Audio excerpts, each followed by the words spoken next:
Welcome to మన TV news. బులెటిన్ల ముందుగా headlines. అంతర్జాతీయ కైట్ ఫెస్టివల్ పతంగి ఎగరవేసిన ప్రధాని మోడీ.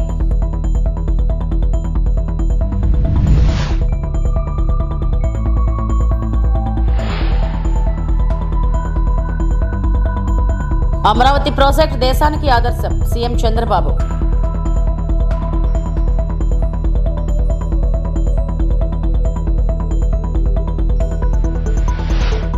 మత ప్రాతిపదికన రాజకీయాలు సరికాదు కిషన్ రెడ్డి.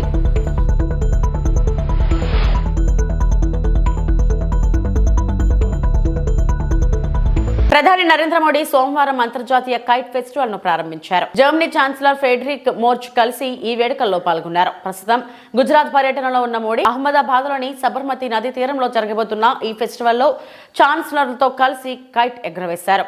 ఈ ఉత్సవంలో 50 దేశాలకు చెందిన ఔత్సాహికులు పాల్గొన్నారని గుజరాత్ ప్రభుత్వం వెల్లడించింది. ఇందులో హనుమాన్ పతంగి ఆకర్షణగా నిలిచింది. గత ఏడాది ఈ ఫెస్టివల్ 3.83 లక్షల మందికి సందర్శకులు వచ్చారు. ఈ ఏడాది ఆ సంఖ్య 5 లక్షలకు వరకు ఉండొచ్చని తెలుస్తుంది. ఇక్కడికి వచ్చేవారు ధోలవీర ఐక్యతా విగ్రహాన్ని కూడా సందర్శిస్తున్నారని, దీనివల్ల రాష్ట్ర పర్యాటకానికి ఊతం లభిస్తుందని పేర్కొన్నారు.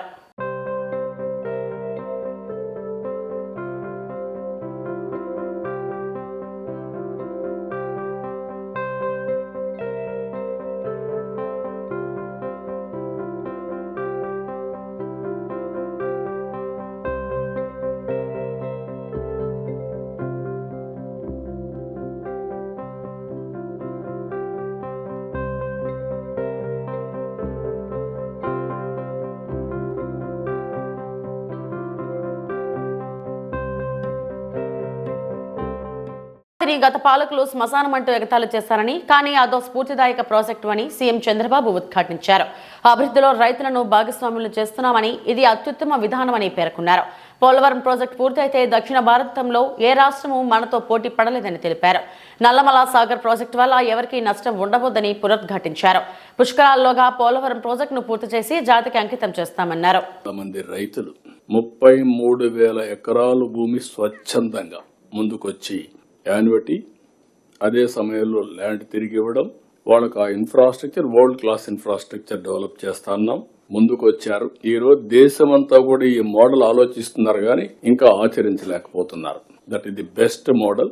అభివృద్ధిలో రైతుల్ని పార్ట్నర్స్ గా చేర్చడం, డబ్బులు మనకు కావాలంటే మొబిలైజ్ చేసుకుంటున్నాం. గవర్నమెంట్ ఆఫ్ ఇండియా కూడా టైమ్లీ మనకు హెల్ప్ చేశారు, ఆక్సిజన్ ఇచ్చారు. దానివల్ల కొంత స్పీడప్ చేశాం. ఇప్పుడు మొత్తం ఇంకొక పక్కన మీరు చూసి ఇది పూర్తయ్యే పరిస్థితి వస్తుంది. Polavaram best project. పోలవరం పూర్తయితే సౌత్ ఇండియాలో ఏ స్టేట్ కూడా వాటర్ మేనేజ్మెంట్ లో గానీ అవైలబిలిటీ గానీ మనతో కంపీట్ చేయలేరు. మనం నీళ్లు వేరే రాష్ట్రాలకు ఇచ్చే పరిస్థితికి వస్తుంది. రేపు రాబోయే జూన్ నుంచి గ్రావిటీతో కృష్ణాకు నీళ్లు వస్తాయి. నేరుగా నేను మొన్న కూడా అపీల్ చేసే తెలంగాణకు గానీ అందరికి గానీ, ఇది ఎవ్వరికి నష్టం లేని ప్రాజెక్ట్. కాళేశ్వరం ఉంది, ఆంధ్రప్రదేశ్ కు పైన ఉంది. అక్కడ ఈరోజు ఒక ప్రాజెక్టు కట్టారు. విభజన జరిగిన తర్వాత మనం అబ్జెక్ట్ చేయలేదు, ఎందుకంటే సర్ప్లస్ వాటర్ ఉంది, వాళ్ళు కూడా వాడుకుంటే మంచిదని వాళ్ళు వాడుకున్నట్టుగా క్లియరెన్స్ అని ఇచ్చారు, ముందుకెళ్లారు. ఈ రోజు కిందన ఇది వాళ్ళు వదిలిపెట్టిన నీళ్లే పోలవరానికి వస్తాయి. పోలవరానికి నల్లమల సాగర్కి నీళ్లు తీసిపోయి వాడుకుంటే, అవసరమైతే నాగార్జున సాగర్ లో, శ్రీశైలంలో మనం వాడుకున్న నీళ్లు ఇక్కడ వాడుకుంటాం కాబట్టి కొన్ని మిగిలితే ఆ నీళ్లు తెలంగాణ, రాయలసీమ పూర్తిగా వాడుకునే పరిస్థితి వస్తుంది. నేను ఆ మాటే చెప్పాను. మీకు ఏ విధంగా నష్టం ఇది మీరు చేసినప్పుడు నేను ఏమాత్రం కూడా అబ్జెక్ట్ చేయలేదు, చేయకూడదు కూడా. తెలుగు జాతి ఒకటే, అందరం కలిసి పనిచేసుకుంటా అని చెప్పాం. అదే సమయంలో 87% పోలవరం పనులు పూర్తి చేశాం. డయాఫామ్ వాల్ మొత్తం గోదావరిలో కలిసిపోతే మళ్లీ కొత్త డయాఫామ్ వాల్ కట్టి ఈ సంవత్సరం 87% మొన్నే పూర్తయింది. రాబోయే మార్చికి పూర్తవుతుంది. జూన్ లోపల, పుష్కరాల లోపల ఈ ప్రాజెక్ట్ ని జాతికి అంకితం చేస్తాం. This the biggest achievement of this government. I'm thanking irrigation department. ఇంకో పక్క భోగాపురం ఎయిర్పోర్ట్, ఎప్పుడో రావాల్సిన ఎయిర్పోర్ట్ ఇది, అది కూడా పెండింగ్ పడింది. మొన్నే ట్రయల్ రన్ సక్సెస్ అయింది. జూన్ లో ఇది కూడా ఇనాగరేట్ చేసుకుంటున్నాం. తిరుమల క్షేత్రాన్ని అపవిత్రం చేసేలా వైసీపీ నేతలు వ్యవహరించడం హేయమైన చర్య అని సీఎం చంద్రబాబు ఆక్షేపించారు. కల్తీ నెయ్యి ఘటన, పరకామణలో చోరీ, తిరుమలలో ఖాళీ మద్యం సీసాలు పెట్టడం లాంటి దుర్మార్గపు పనులకు పాల్పడ్డారని ఆగ్రహం వ్యక్తం చేశారు. దేవుడితో కూడా రాజకీయం చేయాలని చూడటం బాధాకరమన్నారు. దేశంలో ఎవరైనా సరే హిందువులు అనేవాళ్ళు వెంకటేశ్వర స్వామి దర్శనం చేసుకోవాలి. ఒకసారి కాదు, కొంతమంది as many times as possible దర్శనం చేసుకోవాలనేది ఆనవాయితీగా వచ్చేది. ఏ ప్రాబ్లం ఉన్నా వెంకటేశ్వర స్వామిని కోరుకుంటే ఆ సమస్య పరిష్కారం అవుతుందని చెప్పేది ప్రతి ఒక్కరి నమ్మకం. ఆ నమ్మకంతోనే ముందుకు పోయే పరిస్థితి వచ్చి ఇస్రో ఏదైనా శాటిలైట్ లాంచ్ చేస్తే ఫస్ట్ అక్కడికి పోయి ప్రేయర్ చేసి ఆ సర్టిఫికెట్లు పెట్టి వచ్చి లాంచ్ చేస్తారు, ఈవెన్ శాస్త్రవేత్తలు. అలాంటిది అపవిత్రం చేసే పరిస్థితి మీరు చూశారు. ఆ మధ్యలో ghee adulteration, CBI enquiries going on. పరకామణిలో దొంగతనం జరిగితే సెటిల్మెంట్ చేయించే పరిస్థితికి వచ్చా. అంటే ఆ ఫర్మ్గా యాక్షన్ తీసుకోలేని పరిస్థితి వచ్చి సెటిల్మెంట్ చేసే దాన్ని సమర్థించే పరిస్థితికి వచ్చారు. నిన్న ఇటీవల కాలంలో పోలీసులు అప్రమత్తంగా ఉన్నారు కాబట్టి సరిపోయింది, కానీ అక్కడ తీసే మళ్ళా మందు బాటలు ఖాళీ బాటలు పెట్టి టీటీడీ అడ్మినిస్ట్రేషన్ ఫెయిల్ అయిందని పేపర్లో లేకపోతే టీవీలో సాక్షి ఇవన్నీ వేసేసి అక్కడి నుంచి భక్తుల మనోభావాలు దెబ్బతీసే పరిస్థితికి వచ్చారు. ఇమ్మీడియట్గా ఆ బాటిల్ తీసుకొచ్చి హాలోగ్రామ్ వెరిఫై చేసి మొత్తం వెరిఫై చేసే ఫోటోలన్నీ వెయిట్ చేస్తే మొత్తం వెరిఫై అయ్యే పరిస్థితికి వచ్చింది. అసదుద్దీన్ ఓవైసీ చేసిన వ్యాఖ్యలపై కేంద్ర మంత్రి కిషన్ రెడ్డి తీవ్ర స్థాయిలో స్పందించారు. హిజాబ్ ధరించే ముస్లిం మహిళ దేశ ప్రధాని కావాలని ఓవైసీ కోరడం వెనుక దేశ విభజన రాజకీయాలే ఉన్నాయని ఆయన విమర్శించారు. నిజంగా అంత దమ్ము ఉంటే పాకిస్తాన్, బంగ్లాదేశ్ కు వెళ్లి అక్కడ హిందూ మహిళ ప్రధాని కావాలని డిమాండ్ చేయగలరా అని కిషన్ రెడ్డి సూటిగా ప్రశ్నించారు. భారతదేశంలో మైనారిటీ వర్గాలకు అత్యున్నత గౌరవం లభించిన ఉదాహరణలు ఎన్నో ఉన్నాయని ఆయన గుర్తు చేశారు. దేశానికి రాష్ట్రపతులుగా మైనారిటీ వర్గాలకు చెందిన వారు బాధ్యతలు నిర్వహించాలని, ముఖ్యంగా అబ్దుల్ కలాం వంటి మహానుభావుడిని రాష్ట్రపతిని చేసిన ఘనత బీజేపీదేనని స్పష్టం చేశారు. ఉద్రిక్తలు రెచ్చగొట్టే విధంగా ఈరోజు ఆయన స్టేట్మెంట్ ఉంది. ఆయన నేను అడుగుతా ఉన్నాను, మీరు పాకిస్తాన్కి వెళ్ళి బంగ్లాదేశ్కి వెళ్ళి ఒక హిందువు, ఒక బొట్టు పెట్టుకునేటువంటి హిందువు అక్కడ ప్రధానమంత్రి చేయగలుగుతామా, చేయాలని డిమాండ్ చేస్తారని అడుగుతా ఉన్నాను. కాబట్టి ఈ రకంగా మాట్లాడడం ఏదైతున్నదో ప్రజలు విభజించే చర్య. దీన్ని మరి దేశ ప్రజలందరూ అర్థం చేసుకోవాల్సినటువంటి అవసరం ఉంది.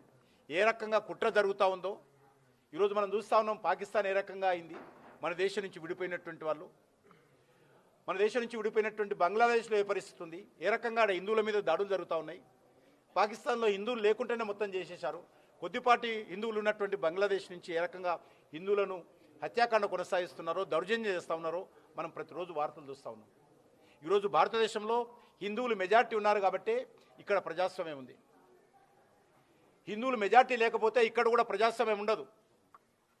ఇక్కడ హిందువులు మెజార్టీ లేకపోతే ఇక్కడ కూడా ఎవరికి రక్షణ ఉండదు.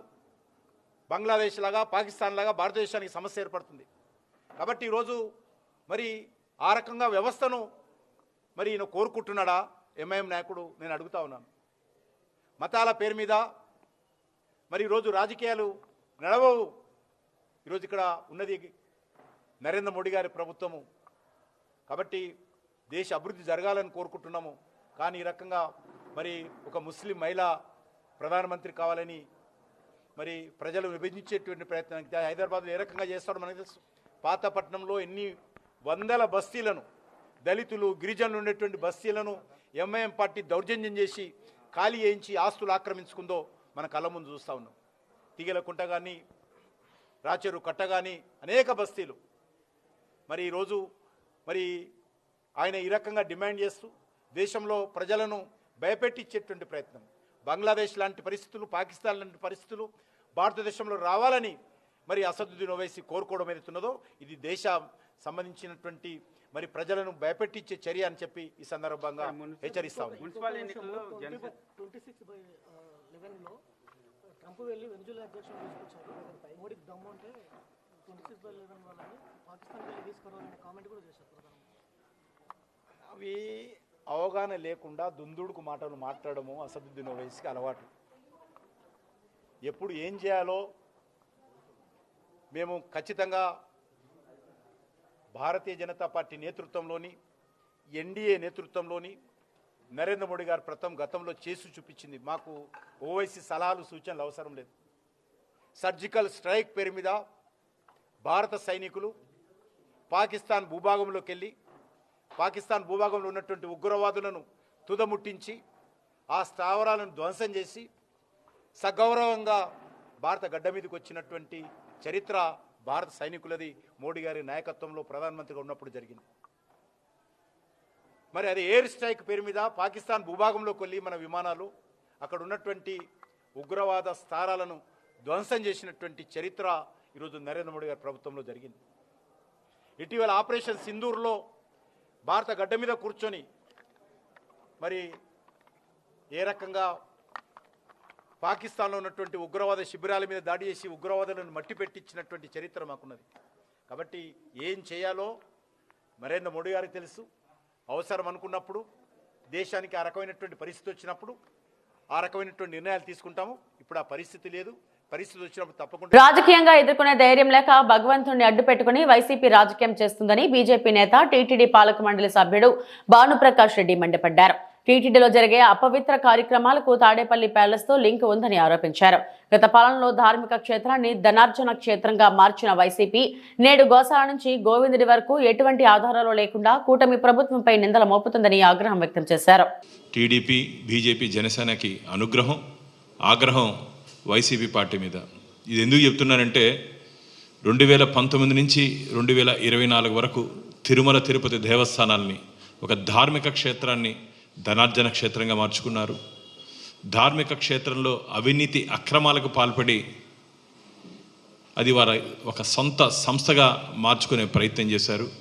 అందులో భాగంగా భారతీయ జనతా పార్టీ ఆదేశాల మేరకు నేను అత్యున్నత న్యాయస్థానం హైకోర్టుకి వెళితే గత ప్రభుత్వం, వైసీపీ ప్రభుత్వం, జగన్మోహన్ రెడ్డి ప్రభుత్వం తీసుకునే నిర్ణయాల మీద అన్ని తీర్పులు తిరుమల తిరుపతి దేవస్థానాలకి, ధర్మానికి అనుకూలంగా రావడం, ఆ ప్రభుత్వం చేసినటువంటి హిందూ వ్యతిరేక విధానాలు, జగన్మోహన్ రెడ్డి గారు చేసినటువంటి హిందూ వ్యతిరేక విధానాలు ఉద్దేశపూర్వకంగా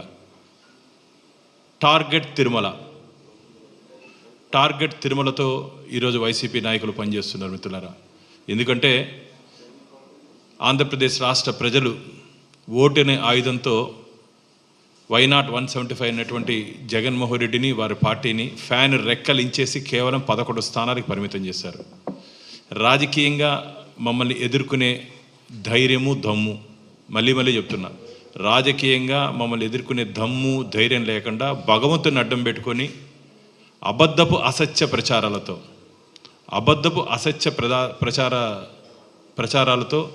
ఆధారాలు లేకుండా అబద్ధపు అసత్య ప్రచారాలతో వారు ఈరోజు టీటీడీని ముఖ్యంగా, అందుకనే చెప్పాను, టార్గెట్ తిరుమలతో వైసీపీ పనిచేస్తూ ఉంది. గోశాల నుంచి గోవిందుడి వరకు నిత్యం ప్రతి నెల మాజీ టీటీడీ చైర్మన్ భూమన కరుణాకర్ రెడ్డి గారు ఏదో ఒక అంశాన్ని ఆధారాలు లేకుండా వారే ఆధారాలు సృష్టించి, మిత్రులరా, వారే ఆధారాలు సృష్టించి దాన్ని ఆధారంగా చేసుకొని దాన్ని ఆధారంగా చేసుకొని ఈ ప్రభుత్వం, మా ప్రభుత్వం, ఎన్డీఏ కూటమి అపచారం చేస్తోందని చెప్పి మా మీద అపనిందలు మోపుతున్నారు. Welcome to Mana TV news. Emmiganur rural పరిధిలోని కందనాతి గ్రామంలో సంచలనం సృష్టించిన జంట హత్యల కేసులో పోలీసులు వేగంగా పురోగతి సాధించారు. సోమవారం విలేకరుల సమావేశంలో ఎమ్మిగనూరు డీఎస్పీ మాట్లాడుతూ ఈ కేసుకు సంబంధించి మరో 13 మంది నిందితులను అరెస్టు చేసినట్లు తెలిపారు. గతంలో జరిగిన ఘర్షణలు, పాత కక్షల మీద ప్రతీకారంతో బోయా రవి, నరసింహలపై జంట హత్యలు జరిపారు. ఇప్పటికే 12 మందిని అరెస్టు చేసి రిమాండ్కు పంపిన పోలీసులు తాజా సమాచారం మేరకు సెంట్రల్ నర్సరీ వద్ద మరో 13 మందిని అదుపులోకి తీసుకున్నారు. వీరి వద్ద నుండి 2 వేట కొడవళ్లు, 1 గొడ్డలి, 4 పట్టా కత్తులు స్వాధీనం చేసుకున్నారు. నిందితులలో బిక్కి శివశంకర్, ధర్మ లక్ష్మణ్, వెంకటేష్, కేశవ్ తదితరులు ఉన్నారు.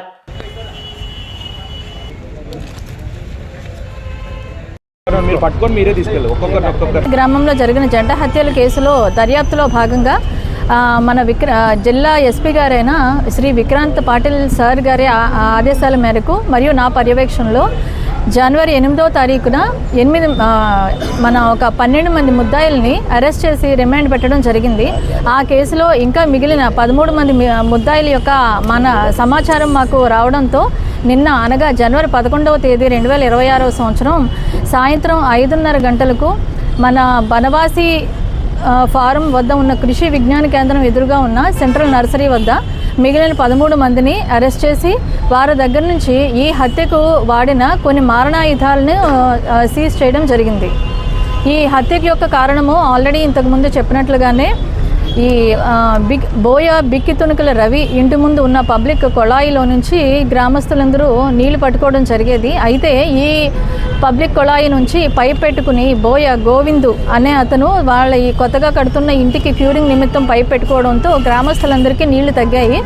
మరియు ఈ బోయ గోవిందు అతని తమ్ముడైన నర్సయ్య ఇద్దరు కూడా ఇల్లు కట్టుకునేటప్పుడు కొంచెం రోడ్డు మీద కట్టుకోవడంతో జనాల యొక్క రాకపోకలకు ఇబ్బంది అవడం వల్ల ఈ బోయ బిక్కి తుణుకుల రవి మరియు బోయ బిక్కి తుణుకుల నరసింహులు వీళ్ళు ఇద్దరూ కూడా గోవింద్ ఇంటికి అడగడానికి వెళ్ళినప్పుడు అక్కడ జరిగిన ఘర్షణలో ఈ రవి మరియు నరసింహులను చంపడం జరిగింది. ఆ కేసులో ముద్దాయిలుగా ఉన్న కొంతమందిని అరెస్ట్ చేసి రిమాండ్ చేసిన తర్వాత వాళ్ళు ఒక 2 సంవత్సరాల పాటు గ్రామంలోకి రాలేదు. అయితే లాస్ట్ ఇయర్ జరిగిన దసరా పండుగకి అక్టోబర్ 2025లో వాళ్ళు మళ్ళీ గ్రామానికి రావడం జరిగింది. ఈ కేసుని అప్పుడు జరిగిన హత్యల్ని మనసులో పెట్టుకుని ఆ ముద్దాయిలు చనిపోయిన రవి నరసింహులు వాళ్ళ యొక్క రిలేటివ్స్ అంటే రవి యొక్క అన్నదమ్ములు తర్వాత నరసింహుల యొక్క కొడుకులు దాయాదుల బిడ్డలు వీళ్ళందరూ కలిపి జనవరి 5వ తారీఖు 2026వ సంవత్సరంలో బోయ గోవిందు అతని భార్య అతని కొడుకు ముగ్గురు కూడా పొలం నుంచి వస్తున్న సమయంలో ట్రాక్టర్ అడ్డుగా పెట్టి వాళ్ళని అడ్డగించి హత్య చేయడానికి ప్రయత్నించారు. అయితే ఆ హత్యలో జరిగిన ఉదంతంలో బోయ గోవిందులు ఎస్కేప్ కాగా వారు అతని తమ్ముళ్ళైన పరమేష్ ఆయన ఇంటి దగ్గర పనిచేసుకుంటుంటే ఇంట్లోకి వెళ్ళి అతను చంపడం జరిగింది. మరియు ఇంకొక తమ్ముడైన వెంకటేష్ని ఆయన పొలంలో పనిచేసుకుంటుంటే ఆయన కూడా వెళ్ళి అక్కడ పొలంలో నరికి చంపడం జరిగింది. ఈ కేసులో మనము ఇప్పుడు మొత్తానికి మొన్న 12 మందిని ఇప్పుడు 13 మందిని మొత్తంగా 25 మందిని ముద్దాయిల్ని మనం అరెస్ట్ చేసి రిమాండ్కి పంపుతున్నాము. ఇప్పుడు అరెస్ట్ చేసిన ముద్దాయిల పేర్లు వచ్చేసి బిక్కి శివశంకర్, బిక్కి ధర్మ, బిక్కి లక్ష్మణ, బిక్కి వెంకటేష్, బిక్కి కేశవ, బిక్కి మహేంద్ర, బిక్కి బోయ నరసింహులు, బిక్కి మారెన్న, బిక్కి రాముడు, బోయ బిక్కి లక్ష్మణ, బిక్కి మారెన్న, బిక్కి కేశవ మరియు బోయ బిక్కి కేశవ. ఇప్పుడు ఈ అరెస్ట్ చేసిన 13 మంది ముద్దాయిల దగ్గర నుంచి మనము 2 వేట కొడవళ్ళు, 1 గొడ్డలి, 4 పట్టెడు కట్టెలు స్వాధీనం చేసుకోవడం జరిగింది. ఈ ముద్దాయిల్ని అరెస్ట్ చేసే క్రమంలో మా రూరల్ సిఐ గారైన చిరంజీవి గారు, రూరల్ ఎస్ఐ గారైన శ్రీనివాసులు గారు మరియు మా రూరల్ పోలీస్ స్టేషన్ సిబ్బంది అయిన హెడ్ కానిస్టేబుల్ బీరప్ప, చంద్ర, ప్రేమన్న మరియు constables K Tippanna, Fayaz, Sarveshwar Reddy, Mallaiah, G Tippanna, Ramesh, Tukaram, Shivaprakash, సుధాకర్లు వీళ్ళందరూ కలిసి చాలా బాగా వర్క్ చేసి ముద్దాయిలందరినీ అరెస్ట్ చేసి రిమాండ్ పెట్టడం జరిగింది. వీళ్ళందరికీ నా అభినందనలు. కేరళను తలదన్నేలా కోనసీమ అందాలు అంగరంగ వైభవంగా ఆత్రేయపురం ఉత్సవం ప్రారంభం. కోనసీమ ప్రాంతాన్ని కేరళను తలదన్నేలా అభివృద్ధి చేయడమే లక్ష్యంగా ఆత్రేయపురం ఉత్సవాలను నిర్వహిస్తున్నట్లు కొత్తపేట ఎమ్మెల్యే బండారు సత్యానందరావు అన్నారు. 3 రోజుల పాటు జరగనున్న ఆత్రేయపురం ఉత్సవం సంక్రాంతి సంబరాలను తాడిపూడి వంతెన వద్ద గంగ పూజ చేసి ఎమ్మెల్యే బండారు సత్యానందరావు ప్రారంభించారు. జెండా ఊపి ఈత పోటీలను ప్రారంభించారు. Collector R Mahesh Kumar, SP Rahul Meena, Kothapeta Janasena in charge Bandaru Srinivas ఆయా కార్యక్రమంలో పాల్గొన్నారు. ఆనాటి పూర్వవైపు తిరిగి తీసుకురావాలి, లొల్లలోకంలో మొత్తం పూర్తిగా అభివృద్ధి సాధించాలి, పర్యాటక రిసార్ట్స్ లేదా అక్కడ పార్క్ స్పోర్ట్స్ ఇవన్నీ రెగ్యులర్గా జరగాలని ఏదో ఈ 3 రోజుల ఉత్సవాలు ఆలోచనతో మేము ఈ కార్యక్రమాలు చేయటం లేదు. ఈ ప్రాంతం పర్యాటకంగా 10 రోజులు ఉన్నాయి, వనరులు ఉన్నాయి, ప్రభుత్వం కూడా ప్రోత్సహిస్తూ ఉంది. ఈ సంవత్సరం అయితే ప్రభుత్వమే ఈ కార్యక్రమం టేకప్ చేసింది. దానికి నాంది గత సంవత్సరం మేము సొంతంగా కార్యక్రమం చేయడం వల్ల వెలుగులోకి వచ్చింది. ఈసారి ప్రభుత్వం చేయడం వల్ల ఇది ఇంకా ఇనుమడించింది, ఇంకా ఎంతో కీర్తి. ఈనాడు వేలాది మంది, లక్షలాది మంది ప్రపంచవ్యాప్తంగా స్పందిస్తూ ఉన్నారు. దేశ విదేశాల నుంచి కూడా ఇక్కడికి వస్తూ ఉన్నారు. వారి స్ఫూర్తితో రెగ్యులర్గా ఇక్కడ కార్యక్రమాలు జరిగే విధంగా పర్యాటకంగా కానీ ఇక్కడ ఆత్రేయపురం పూతరేకులు చాలా ఫేమస్, వాడపల్లి వెంకటేశ్వర స్వామి చాలా ఫేమస్, కోనసీమ రుచులు, కోనసీమ పిండి వంటలు ఇవన్నీ కూడా ప్రోత్సహించే విధంగా ప్రత్యేకమైన కార్యక్రమాలు రూపొందించి ఒక పర్యాటకంగా ఉన్నాయి. ఇవన్నీ కూడా రెగ్యులర్ గా జరిగే చంద్రబాబు నాయుడు గారు ముఖ్యమంత్రి పవన్ కళ్యాణ్ గారి సహాయ సహకారాలతో ఈ కొత్తపేట నియోజకవర్గమే కాదు కోనసీమ అంతా కూడా పర్యాటకంగా ఏర్పడాలని. కోనసీమలో పలు అందాలు ఉన్నాయి, ఇక్కడ ఉన్నది ఏమీ లేదు. డాక్టర్ బిఆర్ అంబేద్కర్ కోనసీమ జిల్లా రామచంద్రపురం స్థానిక రామచంద్రపురం పట్టణం 13వ వార్డ్ బ్రాడిపేటకు చెందిన పలు వైఎస్ఆర్సీపీ నాయకులు వైఎస్ఆర్సీపీ పార్టీకి రాజీనామా చేశారు. తెలుగుదేశం పార్టీ అనుసరిస్తున్న విధానాలు నచ్చి తెలుగుదేశం పార్టీలోకి చేరేందుకు సిద్ధంగా ఉన్నట్లు ఆదివారం పత్రికా విలేకరులకు తెలిపారు. కార్మిక శాఖ మంత్రి వాసంశెట్టి సుభాష్ మరియు ఆయన తండ్రి వాసంశెట్టి సత్యం చేస్తున్న సేవా కార్యక్రమాలకు ఆకర్షితులై వైఎస్ఆర్ కాంగ్రెస్ పార్టీకి రాజీనామా చేసి లంకా శ్రీనివాస్ ఆధ్వర్యంలో తెలుగుదేశం పార్టీలోకి చేరేందుకు సిద్ధంగా ఉన్నట్లు ప్రకటించారు. పండగ పూర్తయిన తర్వాత తెలుగుదేశం పార్టీలోకి చేరేందుకు రంగం సిద్ధం చేసుకున్నట్లు వారు తెలిపారు. నమస్కారం, నా పేరు లంకశ్రీను. వైఎస్ఆర్సీపీ పార్టీ కార్యకర్తలు. శ్రీ వాసంశెట్టి సుభాష్ గారు చేస్తున్న మంచి పనులకు సేవా కార్యక్రమాలకు వారి తండ్రి. ఇవి ఇప్పటివరకు నా బులెటిన్ అప్డేట్స్. నమస్తే.